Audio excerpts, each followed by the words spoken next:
வணக்கம். குரு ஜோதிட மையத்திலிருந்து சிவசைலம் அஸ்ட்ரோ நியூமராலஜிஸ்ட் பேசுகிறேன். அதாவது இன்றைய நாம் பார்க்க இருக்கும் தலைப்பு, ஒரு மனிதனுக்கு திருமண வாழ்க்கை எவ்வாறு இருக்கும் என்பதே ஆகும்.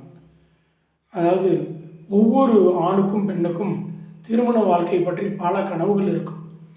அது எவ்வாறு அமைகிறது என்றால், ஒரு ஜாதகத்தில் எந்த லக்கணமாக இருந்தாலும் லக்கணத்திற்கு 7ஆம் இடம் எவ்வாறு அமைகிறது என்பதை பொறுத்தும், அந்த 7ஆம் இடத்துக்கு அதிபதி சுபகரகமாக இருந்தால் நல்ல ஆணுக்கு நல்ல பெண்ணோ, நல்ல பெண்ணுக்கு ஆணோ அமைவதற்கான வாய்ப்புகள் உண்டு.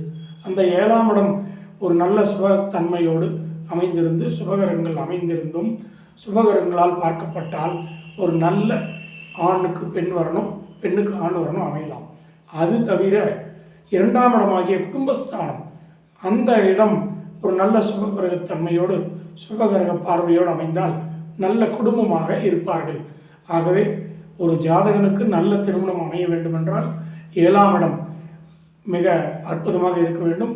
அது லக்னத்திற்கு 7ல் இருப்பது சுபகிரகம் பெற்று இருப்பதோடு அல்லாமல் ராசிக்கு 7ஆம் இடம், அந்த இடமும் ஒரு நல்ல சுபத்தன்மையோடு சுபகிரக பார்வையோடு சுபரோடு இருந்தால் ஒரு நல்ல திருமண வாழ்க்கை அமையும்.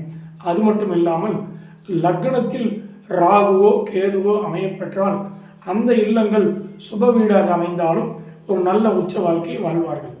அல்லது லக்னத்திற்கு 2ஆம் இடத்தில் ராகுவோ அல்லது கேதுவோ, 8ஆம் இடத்தில் ராகுவோ கேதுவோ அமையப்பெற்றாலும் அந்த இல்லமும் ஒரு சுபத்தன்மையோடு சுபகிரக பார்வையோடு இருந்தாலும் ஒரு நல்ல திருமணங்கள் இருவருக்குமே நல்லபடியாக அமையும்.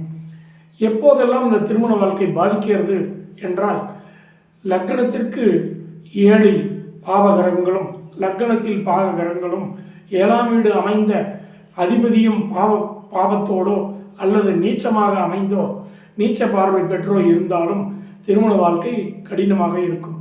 அதேபோல் 2ஆம் இடம் எனப்படுகின்ற குடும்பஸ்தானம், அந்த ஸ்தானத்திற்குரிய அமைந்த கிரகமானது நீச்சத்தன்மையோடோ பகை கிரகத்தோடோ அல்லது பகை கிரகங்களின் சேர்க்கையோடோ இருந்தாலும் குடும்ப வாழ்க்கை சின்னாபின்னமாகும். ஆகவே 2ஆம் வீடு 7ஆம் வீடு ராசிக்கு லக்னத்திற்கு 2ம் எவ்வாறு அமைகிறதோ அதை பொறுத்தே உங்களுக்கு திருமண வாழ்க்கை நல்லபடியாக அமையும் அல்லது தொந்தரவாகவும் முடியும்.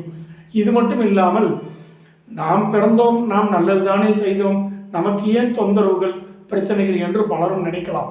இது எல்லாமே முன் செய்த கர்ம வினைகளின் அடிப்படையில் உன் மூதாதையர்கள் ஒருவர் செய்த செயல் 7 பிறவிக்கும் தொடரும்.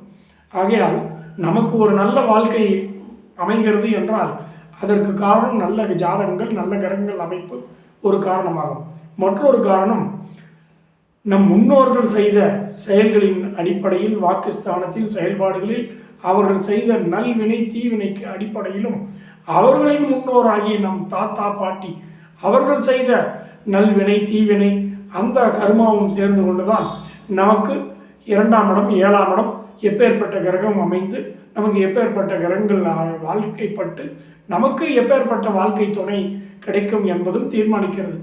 ஆகையால் ஒருவர் அவருக்கு ஜாதகம் எவ்வாறு அமைகிறது என்பதை காட்டிலும் அந்த ஜாதகம் நன்றாக அமைய வேண்டும் என்றால் அவர்கள் இந்த பிறவியில் வாழும்போது வாழ்க்கை முழுவதும் ஒரு நல்ல குடும்பத்தில் ஒரு நல்ல வார்த்தை, நல்ல பேச்சு, நல்ல செயல்பாடு, அதேபோல் நல்ல நடத்தை, நல்ல விகிதங்கள் ஆகியவைகளை தொடர்ந்து செய்து கொண்டு வந்தால் அவர்களின் எண்ணங்கள் உயிரிலே கலந்து கருமையத்தில் பதிவாகி அவர்களுக்கு உருவாகும் வாரிசு வரைக்கும் போய் சென்றடைகிறது.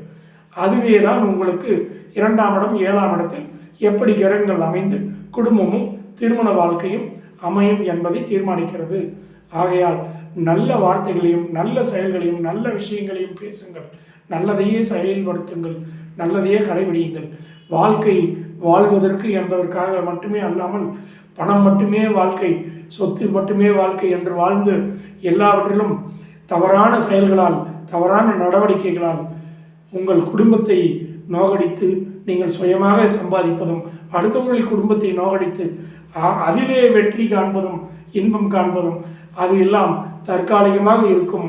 அடுத்த பிறவியிலோ அதற்கடுத்த பிறவியிலோ உங்கள் சந்ததியர்கள் அதற்கான பலாபலன்களை அனுபவிப்பார்கள். அதற்கெல்லாம் பதில் சொல்லியே ஆக வேண்டியதாக இருக்கும். ஆகையால் ஒரு லக்னத்திலிருந்து 7ஆம் பார்வை என்பது நாம் பார்க்கும் ஒவ்வொருவரையும் குறிக்கும். அது வாழ்க்கை துணையாக இருக்கட்டும், நண்பனாக இருக்கட்டும், தொழில் முறையாக இருக்கட்டும், அனைத்துமே 7ஆம் இடம் தீர்மானிக்கிறது. கூட்டு முயற்சி, மனைவி, நண்பர்கள், தோழமை, அமைப்பு எல்லாருக்கும் 7ஆம் இடமே ஆகும் என்பதை கூறிக்கொண்டு அனைவரும் நல்ல எண்ணத்துடன் வாழ்க வையகம், வாழ்க வளமுடன்.